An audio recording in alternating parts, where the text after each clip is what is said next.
Let me tell you about Vorryn IV. Actually, no. Let me warn you about Vorryn IV.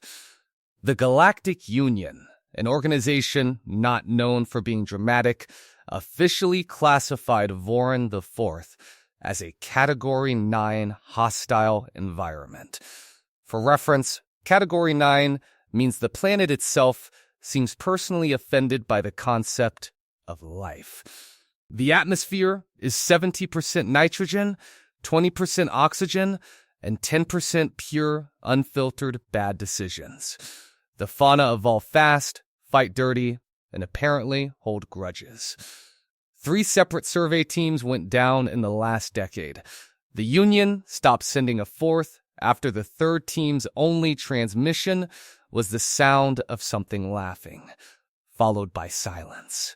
At the very top of Vorryn IV's extremely crowded food chain sat the Draavok. The Draavok was a dragon.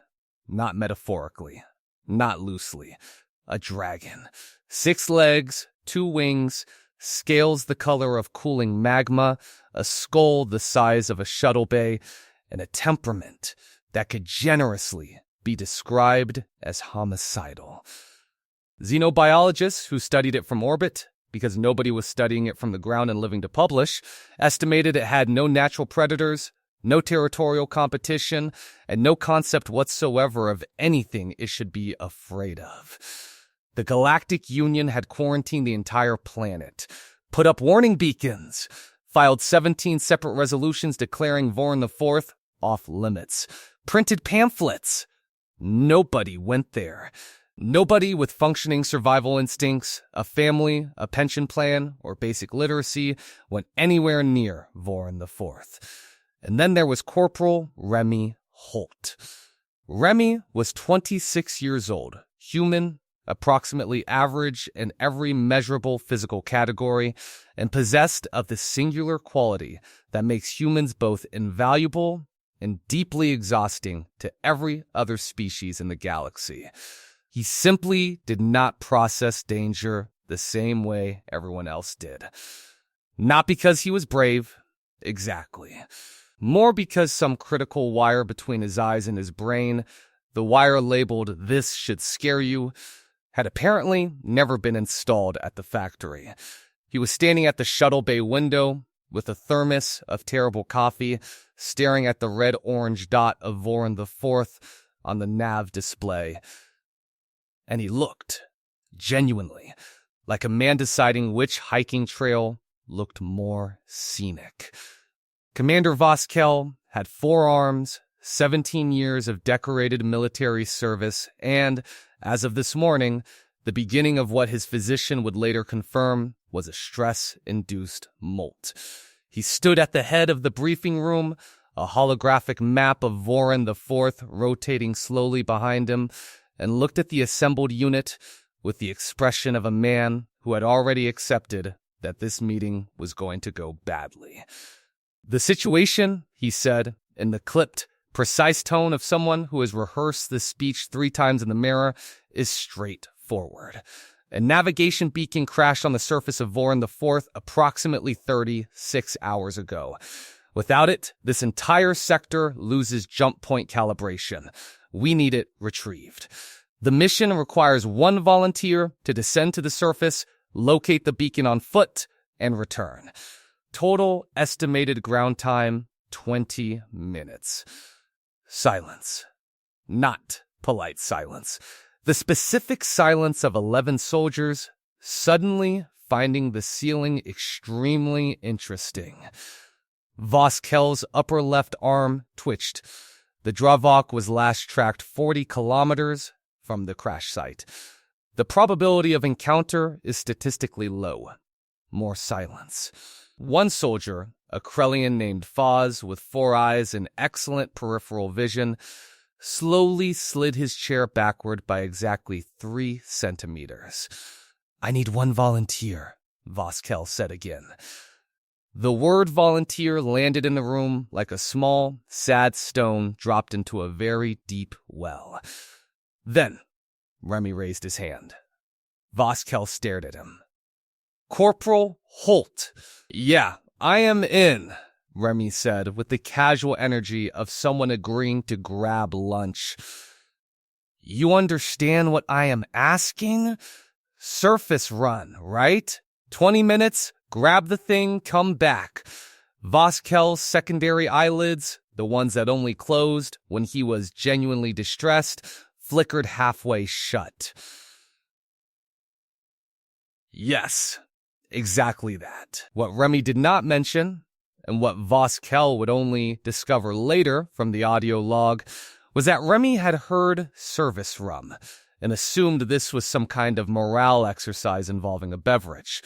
By the time the actual details were made clear, Remy had already signed the forms, because he had been signing while listening only partially, which was also very on brand for Remy. Faaz leaned over to the soldier beside him and whispered, very quietly, "Should someone tell him?" The other soldier watched Remy cheerfully finish his coffee and crush the thermos cap back on with a satisfied click. "No," the soldier whispered back. "I do not think it would help." The shuttle touched down on Vorryn IV with a sound like a dinner plate being set on a table, which was an inappropriately calm sound for a landing on the most dangerous surface in the sector. Remy stepped out. He took a breath, looked around, tilted his head back and looked up at a sky the color of a bruise, streaked with amber clouds that moved too fast and in the wrong direction, like the atmosphere was also trying to leave. The trees, if you could call them that, were black-barked and tall enough to scrape the low cloud cover, and they made a sound in the wind that was less rustling and more groaning, like they were tired and unhappy, and had been for a long time. Remy nodded slowly, the way a man nods when he walks into a new apartment and is deciding if he likes the layout. "Huh," he said, moody. Up in orbit, 11 soldiers and 1 commander were watching his helmet feed on a screen. Nobody spoke.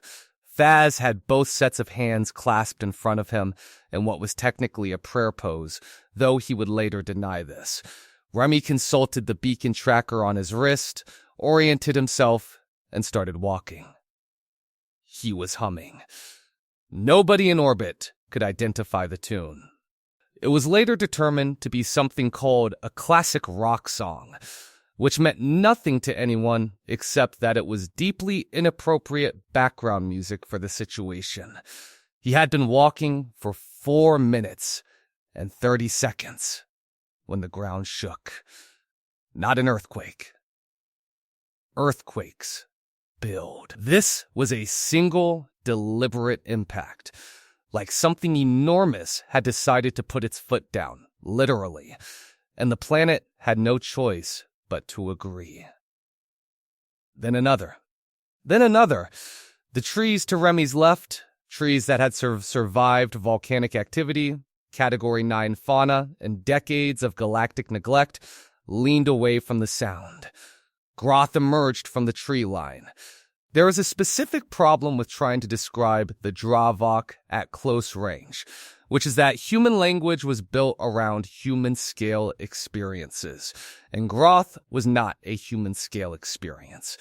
Groth was the kind of creature that made you reconsider the word creature entirely. 6 legs, each one the diameter of a cargo container. Wings folded against a body that blocked the sky like a moving cliff face. Scales that caught the amber light and threw it back darker, angrier. A head that swung down on a neck as long as a boarding ramp, dropping slowly until one eye, yellow and ancient and the size of a escape pod viewport, was level with Remy. That eye had looked at things before. It had looked at things, and those things had run or frozen or ceased to be things shortly afterward. It looked at Remy. Remy stopped humming. He looked back. Not a glance. Not a flinch and look away. He looked directly into that enormous yellow eye with the calm, unhurried focus of a man trying to read a menu in a dimly lit restaurant. Groth blinked. Then, and this was the part that made Foz actually stand up from his chair in orbit, Groth flinched. A full, physical, unmistakable flinch. The head pulled back 6 inches. The massive shoulders drew in. For one fraction of a second, the apex predator of Vorryn IV looked exactly like a very large animal that had been startled by something it did not expect. Remy raised one hand and waved. "Hey," he said. In orbit, someone dropped their data pad. Nobody bent down to pick it up. Groth recovered quickly. To be fair, it had a reputation to maintain. The wings snapped open. This was, by any objective measure, a terrifying thing to witness. The wingspan of a Draavok at full extension blocked out the sky the way a solar eclipse does, except an eclipse does not also produce a sound like 2 starships colliding at low speed, and an eclipse does not follow it up with a noise from somewhere deep in the chest that registered on the shuttle's seismic sensors as a minor geological event. Remy did not run. He squinted. The squint was not tactical. It was not a calculated display of dominance or a studied technique from some ancient human warrior tradition. It was the squint of a man who had been awake for 19 hours, had consumed approximately 4 thermoses of bad coffee, and whose eyes were simply doing their best under the circumstances. But to Groth, who had never in its centuries of existence encountered anything that did not immediately attempt to flee or die upon wing deployment, the squint read as something else entirely. Something deeply confusing. Something that poked at a very old, very instinctual part of the Draavok brain and asked an uncomfortable question it had no filing system for. Groth tried the roar again, louder this time. The kind of roar that had, on previous occasions, caused a herd of the next largest predator on Vorryn IV to reverse direction so fast 3 of them ran into each other. Remy's hair moved in the pressure wave. He reached up and pushed it back into place. Okay, he said in the tone of a man asking a car alarm to please calm down. I hear you. In orbit, Commander Voskel had stopped filing paperwork. He was standing directly in front of the monitor with all 4 arms folded, which was his version of being completely unable to look away from something he desperately wanted to look away from. What is it doing? Foz whispered. Displaying, said the unit's xenobiologist, a tall, gray-skinned Omesi named Curator Pell, who was gripping her data tablet so hard the casing had begun to crack. Classic threat escalation. The Draavok is attempting to trigger the flight response. And Holt? Pell watched Remy take a slow sip from his thermos. Holt is not triggering. Groth lowered the wings. Tried a different approach. It drew itself up to full height. All 6 legs straightening, spine extending, which brought the full silhouette into view against the amber sky and made the shuttle's camera automatically zoom out because it had run out of frame. Remy leaned back to look up at it, the way you lean back to look at a tall building you are standing too close to. Big, he said to nobody in particular. That is genuinely big. This was not the reaction Groth was looking for. Groth stamped one foreleg. The impact sent a shockwave through the ground that Remy felt in his knees. He looked down at the ground, then back up at Groth, with the expression of a man making a mental note. Then, Groth did the thing. The thing that, according to Curator Pell's frantically scrolling research files, no documented observer had ever survived long enough to see up close. It locked eyes. Full predator eye lock. The biological equivalent of a loaded weapon pointed at something's most primitive instincts. The stare that said, at a frequency below language and above argument, that you were prey. You had always been prey. And the only remaining question was how loud you planned to be about it. Remy stared back. The stare went on. It went on longer. It kept going. Curator Pell had stopped breathing. She realized this and corrected it. Groth, for the first time in what the xenobiologists would later estimate, was several hundred years of uncontested apex existence, experienced something new. Something unfamiliar. A sensation that started at the back of its enormous skull and worked its way forward, slowly, like a cold draft through a very large and previously very confident room. The sensation was doubt. Not fear, exactly. Not yet. But the uncomfortable first cousin of fear. The feeling of being mid-roar and suddenly wondering if maybe, possibly, for the first time in centuries, the roar was not going to be enough. In orbit, someone had started a quiet, involuntary sound that was technically classified as whimpering. When Voskel looked over, Foz stopped and straightened in his chair and looked extremely professional. Voskel looked back at the screen and said nothing, because there was nothing to say. Because nothing about what was happening on that screen had a word yet in any language he spoke. Remy blinked, slowly, once. Groth flinched again. Here is something the Galactic Union's 17 volumes of official Draavok research documentation did not cover, because nobody had ever lived long enough to contribute the data. The Draavok, for all its size, all its scales, all its centuries of unchallenged dominance over every living thing on a planet that was itself basically a weapon, was still an animal. And animals, regardless of how many legs they had, regardless of whether they were the size of a city block or the size of a house cat, shared one universal quality that cut straight through the noise of evolution and adaptation and apex predator status. Animals understood at some deep and wordless level when something was not afraid of them. And when something was not afraid of them, the entire script flipped. Groth had run the full playbook. Wings out. Roar deployed. Full height display executed. Ground stomp delivered. Eye lock initiated and sustained.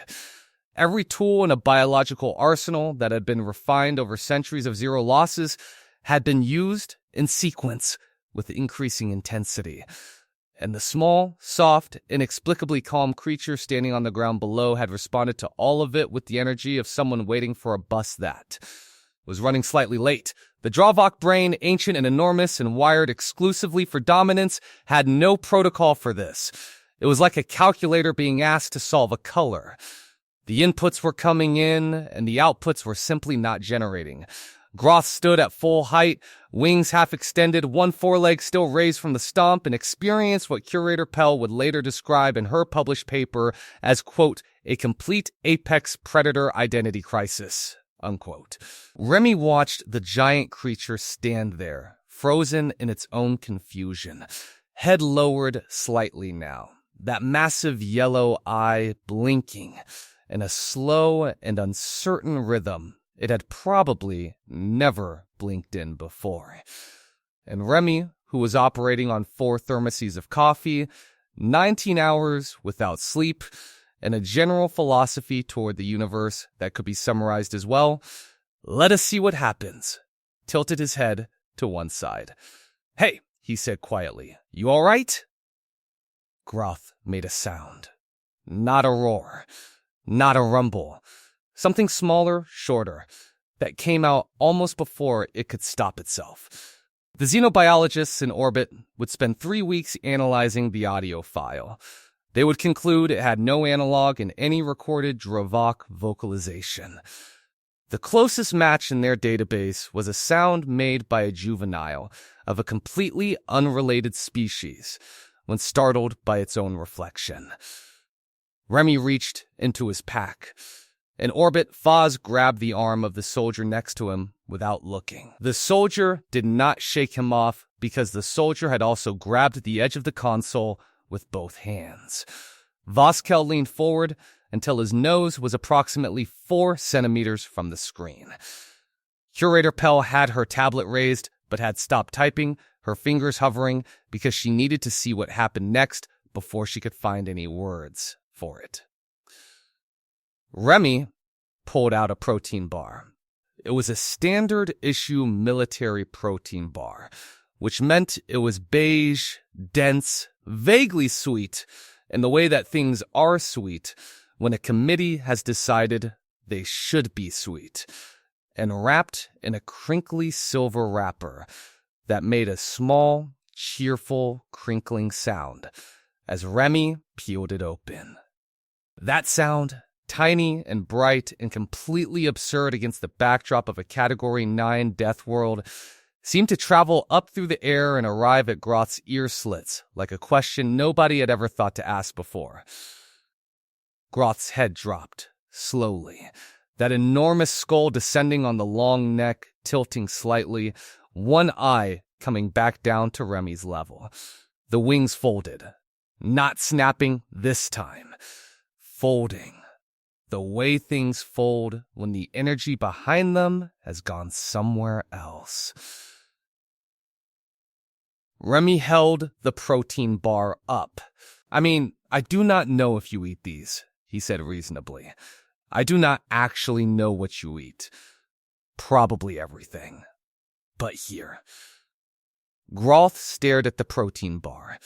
The protein bar was by volume roughly 1/millionth of what Groth consumed in a standard meal.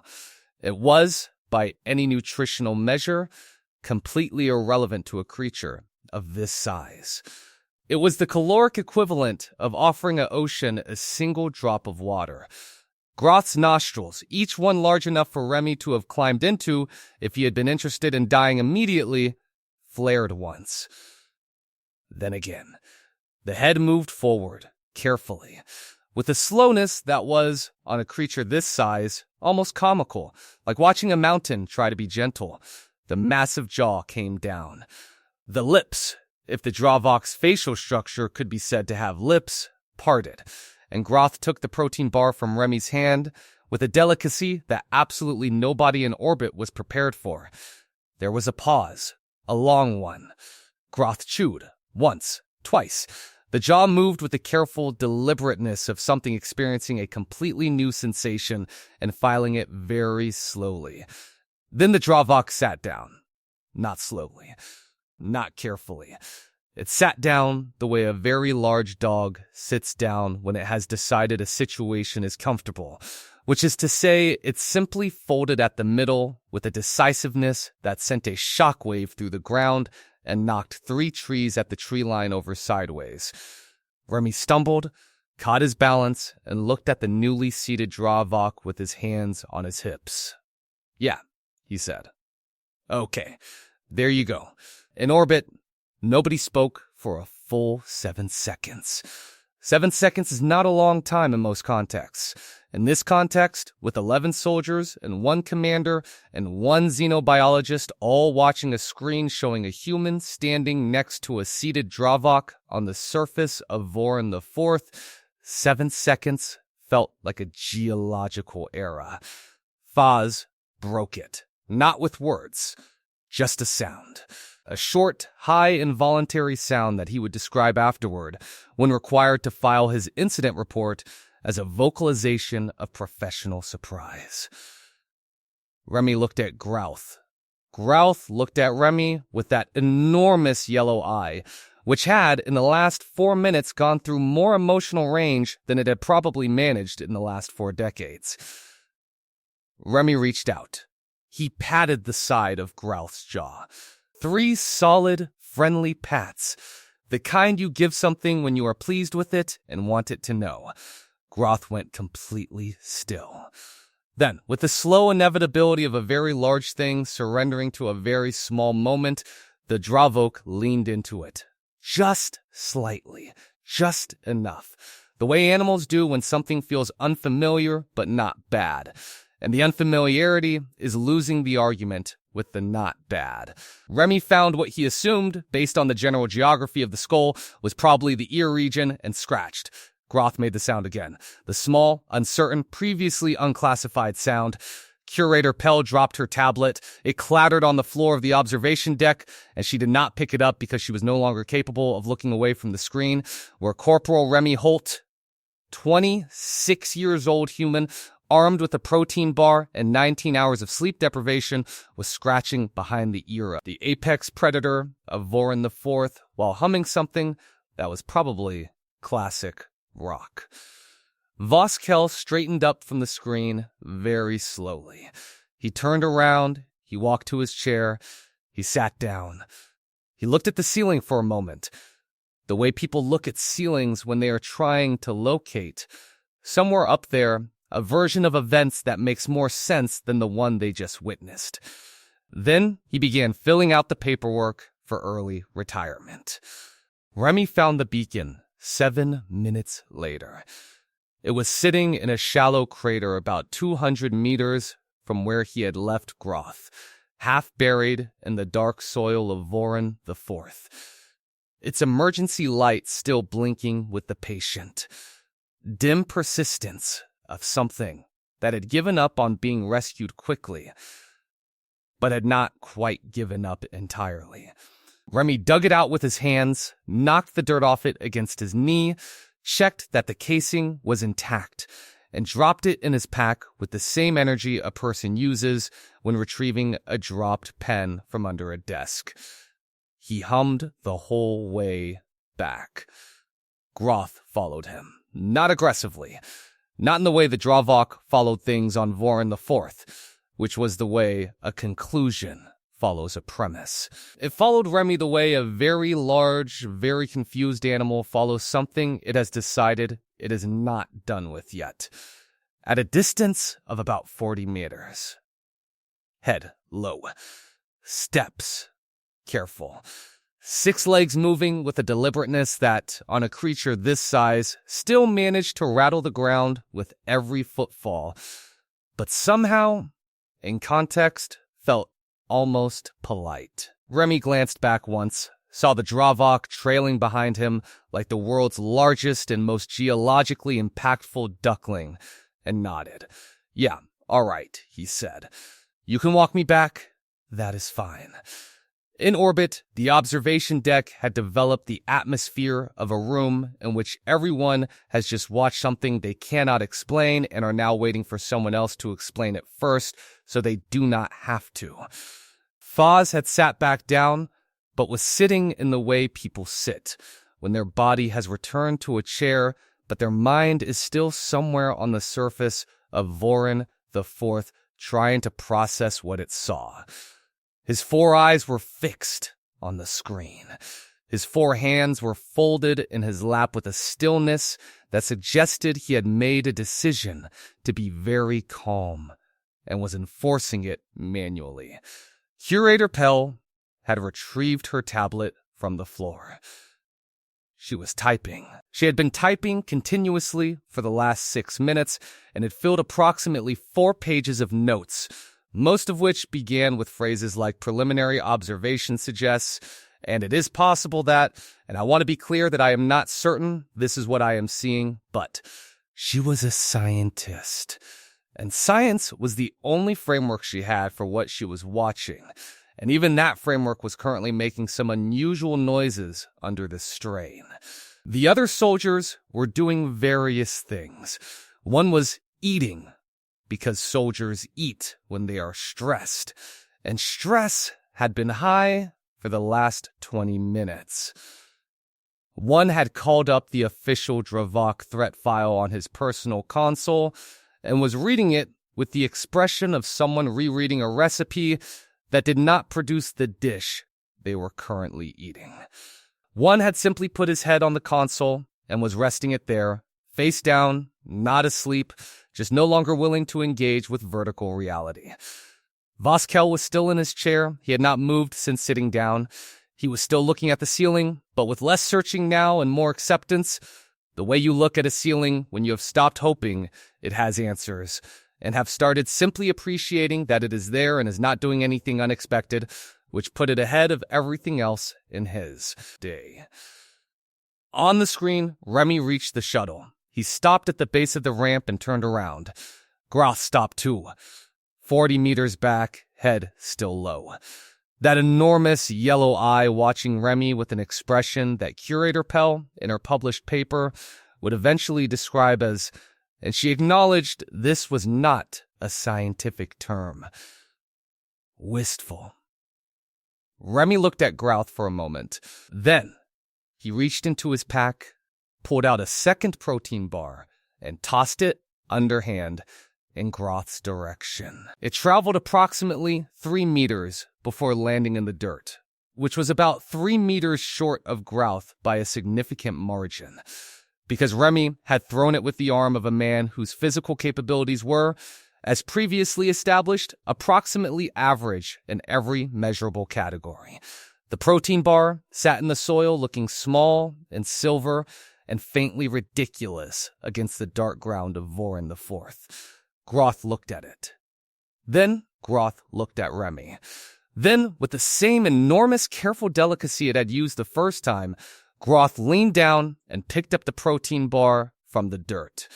Remy pointed at Groth with finger guns, which was a human gesture that communicated nothing to any alien species in the galaxy and everything to anyone who had grown up watching the same movies Remy had.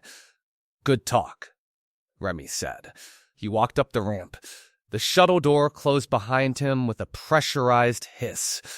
The engines cycled up, and Groth sat back on its haunches and watched the shuttle lift off from the surface of Vorryn IV, rising through the bruise-colored sky and into the amber clouds until it was gone. Then the Draavok made a sound. It was not a roar. It was not the geological rumble.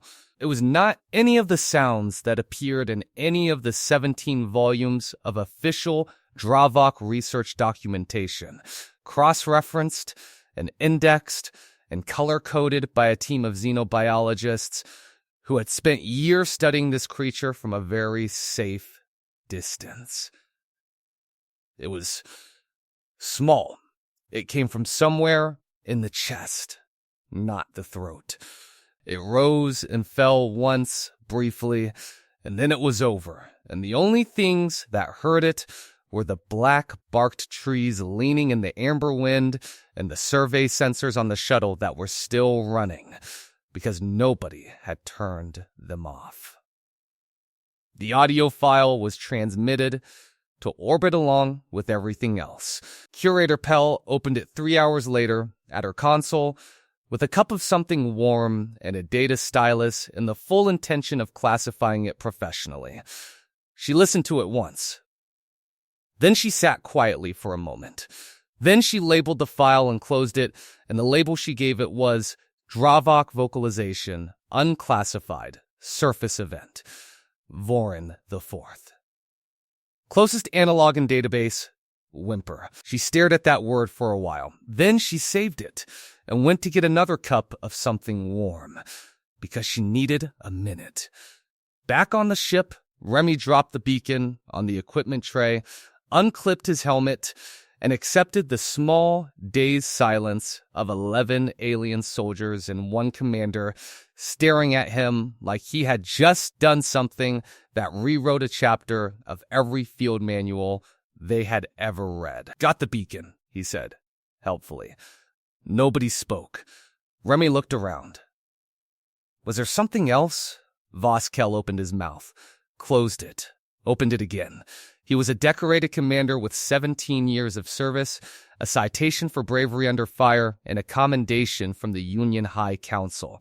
He had words for most things. He had spent his career developing words for things that other people did not have words for. He did not have words for this. "No," he said finally. "That will be all, Corporal." Remy nodded, grabbed his thermos, and headed for the mess hall, because he had been awake for 20 hours and had not eaten anything since giving his last protein bar to a dragon. and he was genuinely and simply hungry. The commendation came through 6 days later. It cited Remy for what the official language described as exceptional composure and innovative field engagement, resulting in a significant advancement in interspecies threat assessment. Remy read it twice, decided he understood maybe 60% of it, and filed it in the same drawer where he kept his socks, because that was the drawer he happened to have open at the time. Curator Pell published her paper 4 months later. It ran to 68 pages and was titled Behavioral Collapse: An Apex Predator Response to Non-Standard Threat Stimuli, a Case Study. It was downloaded more times in its first week than any xenobiology paper in the last decade. The abstract used the word unprecedented 11 times. The conclusion section contained a single paragraph that, after 67 pages of careful, measured, scientific language, simply read, "We do not fully understand what Corporal Holt did, or why it worked, but the data is unambiguous, and we recommend further study." The Galactic Union quietly convened a closed session. They reviewed the footage. All 23 minutes of it. Twice. Then they updated the official threat classification of the Draavok from extinction level hostile, avoid all contact, to manageable under specific conditions. The specific conditions were listed in a single footnote at the bottom of the document. The footnote read, C. Holt. R. Corporal Human. And then, in brackets, because somebody on the committee had a sense of humor, or possibly a breaking point, it added, do not attempt to replicate without prior experience being human. Voskel filed for early retirement 8 days after the mission. His physician signed off on it immediately, citing stress-related molting and what the medical report diplomatically described as a sustained crisis of professional expectations. He moved to a quiet station on the outer rim, grew something in pots on his balcony, and did not watch any footage from Vorryn IV ever again. Not because it made him anxious, but because every time he watched it, he had to sit down afterward, and he was tired of sitting down unexpectedly. Foz kept a copy of the footage on his personal console. He watched it occasionally, not to study it, but because it made him feel something he could not quite name. Something between relief and disbelief, and a grudging, complicated admiration for the particular variety of oblivious confidence that the human species seemed to produce in such reliable quantities, without any apparent effort at all. And Remy?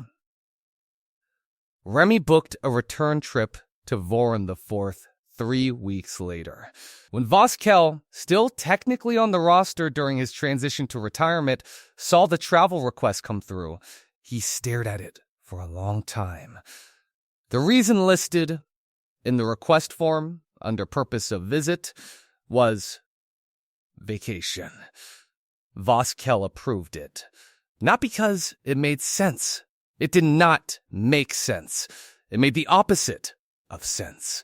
It made a kind of bold, cheerful, aggressively unbothered nonsense that he had come to recognize over the last 3 weeks as a defining characteristic of the species, and one that he had privately, grudgingly, and entirely against his will come to find oddly reassuring.